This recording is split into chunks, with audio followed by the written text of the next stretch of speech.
training here should operate on that single response curve. You do a single workout, wait to recovery, you do the next workout at the peak of that recovery. Concentrated loading, you do a workout, you don't recover, you do another workout, you don't recover again, and you dig a ditch, basically. You drive the body down. So this is how it looks like with concentrated loading. Basically, incomplete recovery from session to session. Now, within the workout itself, I give complete recovery from set to set, and this is an important piece. We're not just trying to make them tired here. We want them to be able to perform well during their efforts. So we give full recovery during the workout, it's just incomplete session to session.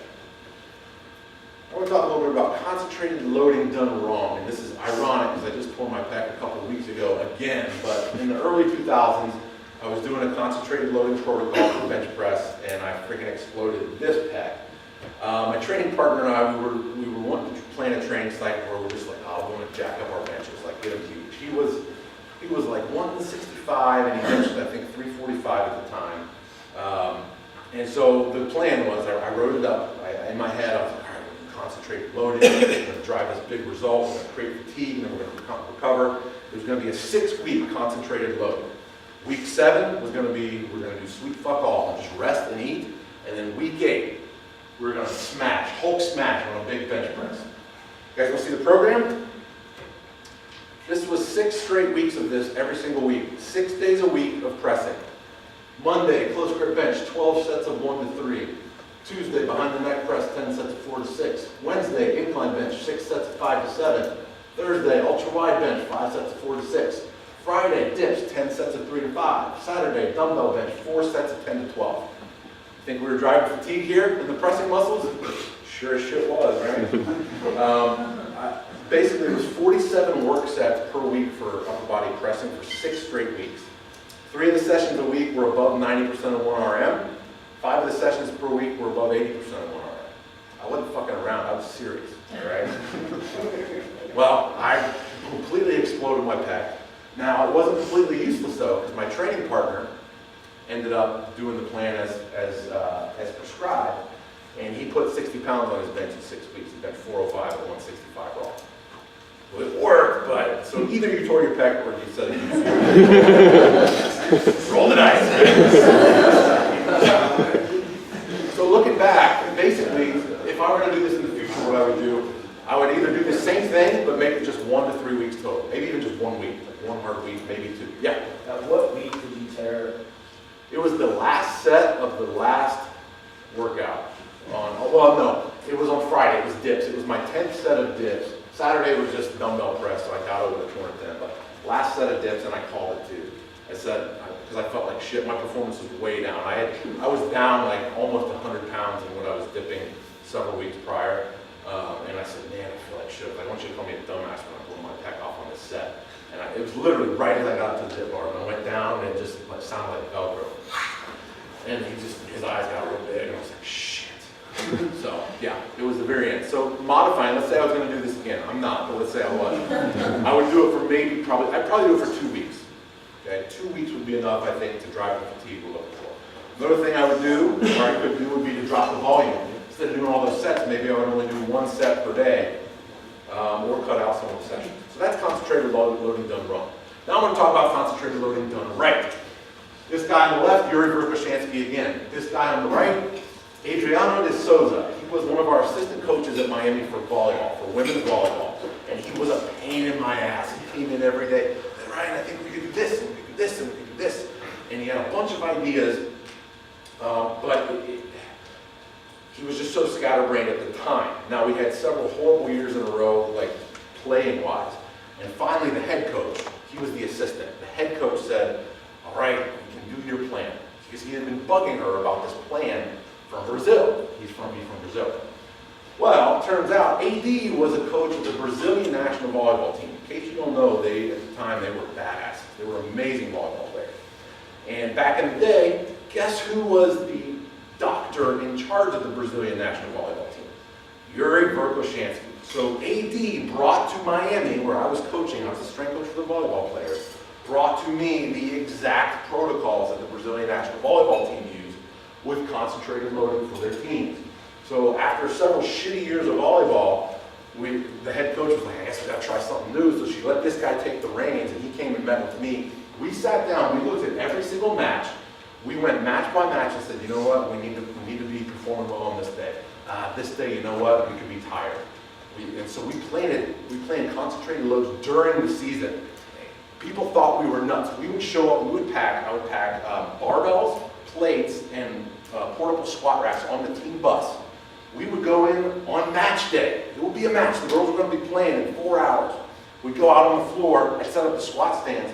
We'd be doing heavy squats at 90%. We'd do complexes where they'd squat 90%, then come over to a 95-pound barbell, do several jumps, and then go do 3 approach kills. And we would do full workouts in season. Other teams looked at us like we were crazy.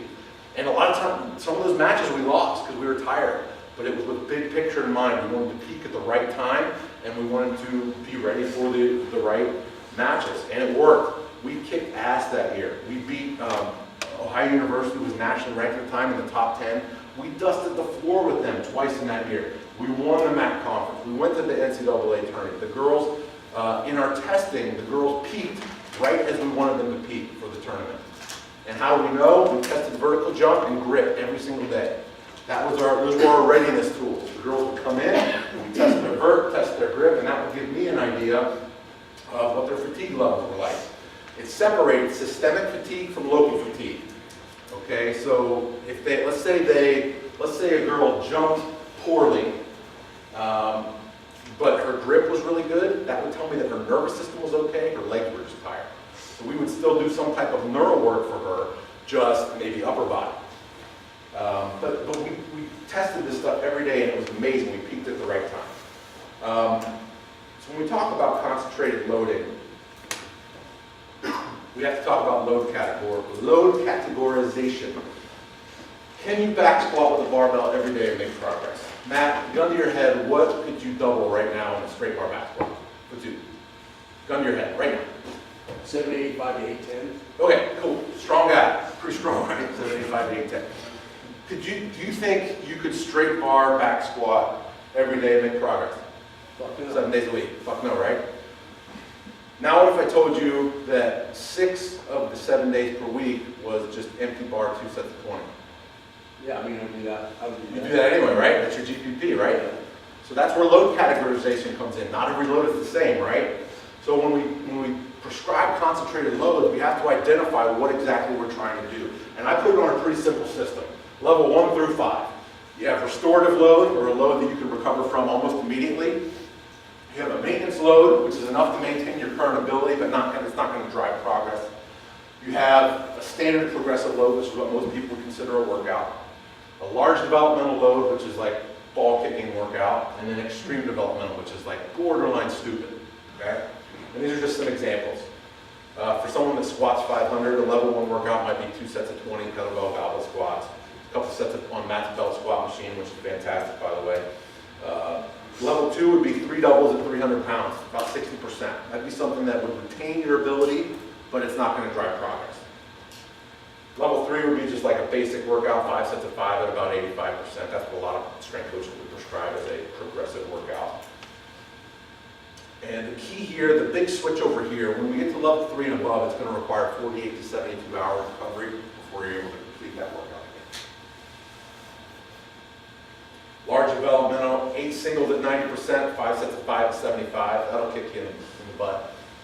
And then extreme, again, borderline stupid, 10 singles at 92%, 5 triples at 80%, 5 sets of 5 at 70%. Now with this level, you're going to get a near immediate overtraining. You may get injured, potential to cause injury within the session itself, all right? This is stupid. But athletes out here do training sessions like this, especially back in the old Soviet day when they could be broken, when the athletes were often dispensable. It's like, it was like the Bulgarian days. It was like you have hundreds of athletes come up, try these crazy training systems, and then the ones that end up being Olympic medalists are the ones that training residual effects. I don't want to dig into this too much, but it is kind of important. Basically, how long does your training adaptation stick around without training at developmental levels? And the idea here is on the day of your peak, we want to be able to display your given motor abilities without ever having to recover from that workout. So if we talk about like strength, maximum strength, they're saying about 25 to 35 days is how long your strength will stay around without training it. So my plan when I try to peak someone for vertical jump, I want that day of that big vertical to happen without any having to recover from squatting during that last period of time. Judd, I think you said what, you had athletes you identify whether they're like a 21 days out squatter or a 15 days out squatter before their meets. So Judd does this with his throwers as well. Basically, you're taking advantage of the training effect without ever having to recover from it. All right, enough of this theory. Now it's time to dig into the trenches. We're going to go over the blueprint of a program I use with 3 NFL hopefuls to train for their pro day. I'll give you some of the actual workouts. I'm not going to, if you guys want, I can email you the entire program later. I don't want to just sit here and read workouts though. This is the first guy, Steve Sutter. He was an offensive lineman for us. Our offensive coach's strategy at the time was to take high school tight ends and put 80 pounds on them in the first 2 years of being in college and then have them play offensive line. Stupid strategy. In theory, it sounded nice. You get a nice athletic guy and then put weight on him and have an athletic offensive lineman. The problem is, when people gain 80 pounds rapidly, they all of a sudden don't move so well. So he didn't play much for us. He really, like, even in college, he didn't play much, but he still wanted to try his pro day. And he eventually got into an NFL camp. He was released soon, but eventually got in. This is Tom Crabtree, Packers fans, you may recognize him. He was a fringe guy. We used him as a blocker at Miami. Didn't really have any interest until after pro day. And then he ended up being a fan favorite for the Packers, had a Super Bowl ring. And he got more touchdowns in 2012 with the Packers than he did his entire 4 years of college. Jake O'Connell, drafted with the Chiefs in 09. This is a guy, good athlete. He was funny. Man, some NFL guys, like, you don't realize how much money they actually make when you break it down. I would always talk, he was not very bright, he was the dumb one. And so I talked to him like, look man, in the NFL, do not like blow all your money on cars and women and like things like that. I sat him down to have a discussion about like assets and liabilities. I'm like, look, get yourself a reasonable house, reasonable, not baller house, reasonable house, because it's an asset. I said, and then invest as much as you can. I taught him a little bit about mutual funds, just like, you try to invest, put as much of your paycheck away in investments, in safe investments as you can, while you're in the NFL, and then you won't have to worry about a career after. So we see a lot of guys that blow their NFL money, and they're just shit out of luck. So I'm keeping in touch with them, and they're like, I call them up one day, hey coach, I just wanted to check in. Hey, I'm putting away $11,000 a paycheck for my investments. Is that good, coach? $11,000 a month. I was like, hell yeah, that's good. He goes, no, coach, $11,000 a week. You don't realize the kind of money that like a $1.6 million contract is until you hear it in terms like that's what he was putting away. After his mortgage, he fucking bought a baller house. Right? But Jake's the guy I want to focus on for the case study. So when he came in, so he'd been with us for all 4 years of his college career. And when we started this 10-week prep, this was a 10-week pro day prep, his vertical leap was 33 inches. That's what we tested at. This is a 255-pound human jumping 33 inches in the air. Not bad, right? Like pretty good, pretty athletic. Our first block was a standard, it was just a strength block. And this was more standard training. It operated on a single compensation curve model, just like this. So basically each Monday we would train, and by the next Monday's workout, they were still ready to go again. So the goal was to drive performance each workout to workout. And it worked well, single response recovery, and their fitness level improved over time. So the block 1 template, we had 3 high CNS stress days per week, which were Monday, Wednesday, and Friday. Those were our 3 lifting days per week. We did 2 upper body lifts, Monday and Friday. Monday was max effort upper body. Friday was repetitive effort upper body. Because again, they had to bench press 225 for reps, so we had to work on that. For jump, sprints, and lower body stuff, we did sprint starts on Monday. We did jumping and max effort lower body on Wednesday, and then sprint starts again on Friday. For the 40-yard dash, most of it is acceleration. So we didn't do a lot of top-end running. We did mostly acceleration work, especially in the early stages. Now, Tuesday and Thursday, guys, this is important, even when we're talking about vertical jump. Tuesday and Thursday were our low CNS stress days. We did technique walkthroughs for the cone drills they had to do for pro day, but we also did aerobic work, not Richard Simmons, like in a onesie standing on aerobic steps. We did things like tempo runs. We did cardiac output work. The aerobic system is important because it refills the tank. It helps you recover. Okay, if you have a shitty or lagging aerobic system, you will not be able to recover session to session or set to set. You can accumulate a much higher volume of training if you are fit. All right, so we did some aerobic stuff. Nothing stupid.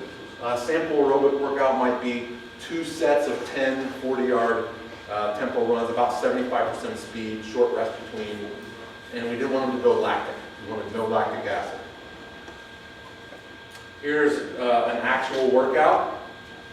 So block 1 Monday, we would warm up, we do some laser time 10s. I always, with athletes especially, I like to manage and monitor everything, even in training. So whenever we did sprints or jumps, I would always monitor it. Athletes are driven by numbers. So we would do laser time 10 so I could track their progress as well as their fatigue. Remember, this is first block, so we're not trying to create any crazy fatigue. We want them to recover session to session. So if all of a sudden one of them had a dip in performance on these 10s, we would cut it. And we do max effort close grip bench with chains, some triceps work, and some different auxiliary work. Wednesday, this would be our lower body day of block 1. One example of it. Things change a little bit. Some high box jumps, some double leg bounds, max effort squats with bands. Matt and I were actually just talking earlier, and it was funny. He was saying, yeah, man, with the NFL prep guys, I really like to do banded work to train them on reactivity. It's like, that's exactly what I would do too. I arrived at it being really good. Remember, vertical jump, a lot of it is about transfer of kinetic energy, so the bands help that a ton. The bands try to slingshot you towards the ground faster than gravity, so you have to, it builds a ton of kinetic energy. Some auxiliary work there, and then Friday, some lean starts and some bench press rep work. I have some cool stuff for bench press too if you guys want to talk in between the talks later, but now's not the time for that. Okay, now the concentrated explosive strength block. This happened in week 6 through 8. This sets up the entire response of the whole training program. Block 1 was important. It was standard progressive training. It brought about an improvement in the results. But block 2 is where the big setup happens. There's 2 features of block 2. There's week 6, which is the strength block, and week 7, 8, which is the concentrated explosive block. This is what we're doing here. This is what block 2 is, or week 6, 7, and 8. We are trying to make them tired. We're trying to drive fatigue. We're trying to make them worse. Okay? Week 6, we did 0 sprints or jumps. The only thing we did, it was a meathead week. All we did was lift. Max effort squat and bench on Monday, and then squat and bench again on Wednesday, squat and bench again on Friday, and then Tuesday and Thursday was a lot of auxiliary work. There were still only 3 high CNS stress days, but it was crazy. Here's an example of, this is the Monday workout. On the reverse band bench, they work up to a 3-rep max, and then drop down and do 4 triples at 80%. Then you do a safety squat bar, 12-inch box squat up to a 3-rep max, and then triples at 80% of that. Then into some forward press, some hamstrings and other auxiliary stuff. Wednesday, they would come back in, and the B and C exercise, the squat and bench, they were the same exercises, but now they had to do 10 sets of 2 at 88% of what they did on Monday. Okay, so now we're boosting volume. Again, that increase in volume. Friday was the same 2 top exercises again, but we did Monday's heavy load, 3 RM load, we did it for 5 doubles. We're moving heavy weight, high frequency, a lot of volume. There's over 20 work sets of squatting in this week, in addition to mega volume on the accessories. These guys are tired, all right? Then we get into week 7 and 8. So we still squatted in week 7 and 8, but it was only 1 time per week, and it was part of a complex. When I talk about complex, I'm talking about working all angles of that force velocity curve. We're doing heavy, we're doing moderately heavy, faster, and then we're doing super fast stuff, like A1, A2, A3, A4, just straight down series like that. So we do complexes on Monday, we would do sprinting and bounding on Wednesday, and we do depth jumps on Friday. Here is an example of the depth jumps we would do. So we come in, we warm up, they bench to a 1 RM, and then look at C, D, and E. 20 sets of 3 depth jumps from 21 inches. Then 20 sets of 3 depth jumps from 18 inches. Then 20 sets of 3 depth jumps from 12 inches. 60 sets of depth jumps for 180 total jumps. Think that's going to create any fatigue? Yeah, fuck yeah. Then, because they hadn't jumped enough at that point, then we did some band-resisted standing long jumps. This was an actual workout. This was their week 8. This is one of their workouts in week 8. Quick note, with depth jumps. To this day, if I have access to it, I will always, always, always have athletes do it jumping up to a vertex. Everyone know what a vertex is? Okay. Athletes are super competitive. So one, they like if they're in a group of 3, they love trying to out-jump each other and hit a higher flag on the vertex. The other thing is, if you just put a hurdle, sometimes athletes will just jump with just enough force to get over the hurdle, but it's not maximal. When you put that vertex up there, true competitive athletes will jump to their max every single jump, and that's what we wanted. We gave full recovery here too, between these sets. So this was a long workout. I think they were in the gym 3.5 hours that day, just jumping, right? Fucking Bambi Gazelle motherfuckers, jumping. So this is where the fatigue comes in. During concentrated loading, you can expect to be moody, irritable, no sex drive, punching toddlers in the face for no reason, appetite probably tanked, okay? You're gonna feel like shit. So these guys come in, this was the next training day, so that last workout with all those depth jumps was on a Friday. They come in the next Monday, so it's been 72 hours at this point. I'm like, hey guys, how do you feel today? I feel like shit. For those of you out there, no, I did not teach my daughter how to say fuck you. She came running in and she goes, Daddy, look at my nail polish. I was like, oh baby, let me get my phone. So these guys felt like shit. All right? So our boy Jake, he started at 33. 3 weeks out from his pro day. So we're getting closer. We're within 21 days. Oh shit. Whoops. 24. Now he's freaking out. Oh shit. Now I tried to explain to him, still as an athlete, that's gotta freak you out. Oh shit. In my head I'm going, yes. Because at this point now, as we're entering the final block, he's not injured, but he's very, very suppressed. So I know that all I have to do now is rest him, and he is going to blow it up. All right, so I'm excited about this. I see this come in, and this was all 3 guys. This was just Jake's example. All 3 of the guys' numbers tanked. Steve, our offensive lineman, 300-pound motherfucker, you couldn't even slide a credit card under his feet. It was bad, right? It might have even been, it was something like 12 inches. It was bad, awful. Okay, then we get into the realization block. The goal here, this is where the magic happens. The goal is to realize the gains from the concentrated block before. Okay? Remember we talked about training residuals, how long a training effect lasts.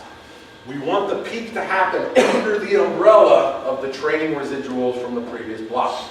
So I wanted them to be able to harness that squat strength that we developed in week 6 with all that crazy volume of squatting, and the jumping from all the crazy jumping in week 7 and 8. I want them to be able to harness that in week 10 without ever needing to recover from it in the final 2 weeks. So players start to sleep better. Their mood, every day they come in, they're a little bit better. Glycogen loads, soreness dissipates, their mood improves. It's like watching a fucking phoenix rise from the ashes. So this is what we're looking at with the peaking block here.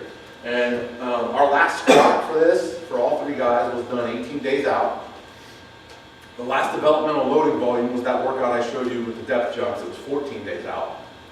And then the last depth jumps altogether were done 11 days out. Now the final depth jumps, it was 3 sets of 2 at a 30-inch depth jump. So only 6 total jumps compared with 240 jumps for the end of block 8.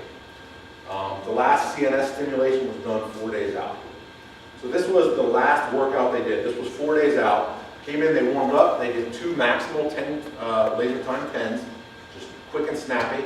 Mind you, they also all PR'd on this, so that gives them confidence going into their pro day. Their physiological state is ready. We did the 3-cone drill and the pro agility drill full speed for 2 reps each. Okay, they PR'd on those 2. Now we didn't train those at full speed during the prep. Reason being, They're more technique driven. So all we did was walk through and like jog through reps to make sure that their hips and their torso angles and the way they touch the line were all on point. But then training power is going to take care of itself. It's going to transfer to those movements as long as you're developing those skills alongside the power. Then we did some high box jumps. I wanted to keep it concentric only because I wanted to minimize impact here. And then some cable face pulls, one set of 15. Just physiotherapists kind of guilt you into thinking you should do upper back even when you maybe not need to. Like this wasn't one set of 15. What's that going to do? But I do like upper back work. I should not take that. Okay, so our boy Jake. Here we go. 33 at the start. 24. Yeah, Chance, you're going to say 187 at the end. Okay, pro day. Fucking 41. Okay, so we had an 8-inch gain on the vertical leap in 10 weeks' time. Or if I was an internet marketer, I would say 17 inches gained in 3 weeks going from that. All right. Which is technically true, but it's a twist of the truth. All right, this didn't happen by accident. Okay, this was by creating a crazy amount of fatigue with the specific motor ability that I was trying to drive, and then letting them recover. Okay, and this was everybody. Jake had 8 inches on the vertical. Tom got 5.5. Steve, a 300-pound behemoth, got 4.5 inches in 10 weeks. Look at their broad jumps: 11 inches, 9 inches, and 14 inches increase in broad jumps. Again, I'm talking about vertical leap today, but it transfers to all alactic power. Same things reflected in their 40-yard dashes as well. Okay? The elephant in the room. There were no Olympic lifts in this program. Some of you may have noticed. Now, I am not for them. I am not against them. What I am against is dogma, or the people that say either you absolutely need them or you absolutely don't need them. They're a tool in the toolbox, guys. They can be used to influence the force velocity curve, but they're not necessary for anyone except Olympic lifters and CrossFit. In this specific case, again, it's case-by-case basis. We did Olympic lifts in their football training for Miami, but it had been 6 months since we had done them at this point, at the start of this 10-week block. 6 months. We pull the Olympic lift out in season just because football players, elbows, wrists, shoulders get banged up from their sport, so why bang it up with a barbell as well? So we pulled it out before the season. So it had been 6 months. So they were going to be a little rusty. And you know what? I didn't have time to waste a single set on working on technique, if they're not able to express maximal power output. I only wanted to use activities where we could maximally express power without worrying so much about technique. That's the context of it. Again, I am neutral on Olympic lifts. I could have easily put them in here, and as long as they did them with great technique, they could have been a great benefit to the program. Or we could not have it in there and they still jump great. All right? So don't be dogmatic. If there's one piece of advice I can get you, don't live in one little camp and only follow what those people do. Be open-minded. Learn from everybody. You can learn from every single person you come into contact with in this industry. So that's kind of my stance with the Olympic lift. These are some references if you want to do some further reading on any of this stuff. Some twin studies are really cool. It's really fascinating how they look at the twins. All right, does anyone have any questions? Thanks. So on the right-hand side of that chart, after you do the recovery, Yep. it shows the curve, overall downward trend. I guess how long can you maintain the gains? Yeah, so in that case, you can maintain the ability as long as you continue to stimulate with maintenance loading. Okay. So we can basically, in a real world example here, they had their pro day, and then they all got into, they either got drafted or signed as free agents, or just allowed on a practice squad into camp. And so between their pro day and going to camp, we did maintenance loading for depth jumps and things like that, while we worked on more their conditioning, their alactic capacity, so that they could display that power over and over. And they prior to leaving camp and testing stuff again, they still jump just as high. Oh. Yeah. Did you standardize the box height for all three athletes, or the heavy athletes kind of lower it so decreases injury? Yeah, for sure. So Steve, those numbers up there were from Jake's, from that one was the main program. Actually, Jake went a little bit higher than those there, and then Steve, the O-lineman, was a little bit lower. On that day, I just had him do more from 12. I didn't have him do 21 inches. He did it more from the 18 important, it's case by case, yeah. Did you follow that model every off-season after that, or was it you? Again, this was strictly guys who were done with their collegiate careers and were trying out for pro day for the NFL. We did implement that with volleyball. We would do a protocol like that. The hard part is you have to have the team sport coach on board. The only reason we could do it on volleyball, with volleyball, is because the team sport coach, the head volleyball coach, was on board, and we actually had interns tracking jumps in practice. So we knew every girl by girl. You know, Carly, she had 400 jumps this week. You know, Sarah only had 150. We knew each athlete, and so we could tweak their volumes in the weight room and in practice based on that. If you don't, this is a hard model to do if you can't control the outside variables. If that makes sense. And the other thing I'll point out, it's incredibly important as a coach to not be glued to what's on paper. So we all write our workouts, we get excited about it. But probably the single most important thing you can do as a coach is to be able to adapt on the fly. Every really good coach that I've ever been around has this gift, this ability to modify on the fly, or to like know what an athlete needs. You can buy programs from anybody on the internet, ebooks everywhere. Where the real learning happens is when you see a highly qualified coach actually coaching, and you see how they make adjustments. So I worked for Charles Poliquin for 2 years, and Judd will attest to this. I'm sure you have some stories too. Charles was one of the most amazing human beings I'd ever seen at being able to know exactly what an athlete was capable of in a given day or what he could do. Like I remember we'd bring people in to train, and Charles would be sitting there and have him warming up, and the plan would be to do heavy triples in the squat. The guy would be warming up with an empty fucking bar, and Charles would go, he's gonna triple 321 kilos today. Like, how did you get that from an empty bar? And I'm like, you're full of shit. Whatever. We make bets. Charles loves to bet. All right, loves to bet. So we make bets by dinner or whatever. And fuck, this guy would work up. He hit like 318. I'm like, oh fuck, he's gonna be 321. And he would just barely eke out the third rep. I'm like, son of a bitch, I'm playing. You know, like, and it would. But on the same note, Charles would sometimes have a guy warming up, and would just be in the middle of the build-up, and he'd be like, go home, you're trash. You're tired today. You're shit. You're not going to perform well. And the guy would go home, come back the next time we train, and like be recovered and do well. Like those things as a coach are what separate you. Do not be glued to your program. Do not be glued to what have written on paper. And I'm like this too. I've got a little bit of an OCD thing. Like if I write it, it kind of has to happen, which is probably part of the reason I continue to tear my pecs off the bone. I do things with myself that I would never do with any of my athletes. I can be adaptable with my athletes, myself.